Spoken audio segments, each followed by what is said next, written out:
ఒక మగాణ్ణి చూస్తున్నావు కదా. మగాడా? ఎవడు పడితే ఆడు మగాడు అనుకోవడం కదా, ఇంటి పేరు కాదు, ఊరు పేరు కాదు, బై బర్త్ బ్లడ్ లో ఉండాలా కొడక. నేను ఒక్కడే వస్తున్నానని తెలుసు కూడా 100 మందిని కాపలా పెట్టుకున్న మీరు మగాళ్ళ?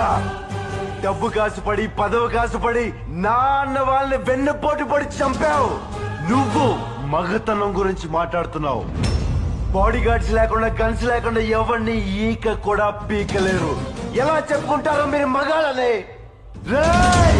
మీరు నిజంగా మగాళ్ళే అయితే మీకు 5 నిమిషాలు టైం ఇస్తున్నాను. గన్స్, కత్తులు లేకుండా నన్ను చేతులతో కొట్టి చంపేయండి. ఒక్కడొచ్చినా సరే, ఒకేసారి అందరూ కలిసి వచ్చినా సరే, నేను ఒక్క దెబ్బ కూడా తిరిగి కొట్టను. నన్ను చంపేయండి. మిస్ అయ్యిందా? 6వ నిమిషం నుంచి నేను కొట్టడం మొదలెడతా. ఒక్కొక్కడిని ఒకే దెబ్బకి చంపేస్తా. రెండో దెబ్బ ఉండదు. రే, నిన్ను నీ కొడుకుని మాత్రం కుక్కను కొట్టాడు కొట్టి చంపేస్తా. మా నాన్న మీద రండ్రా.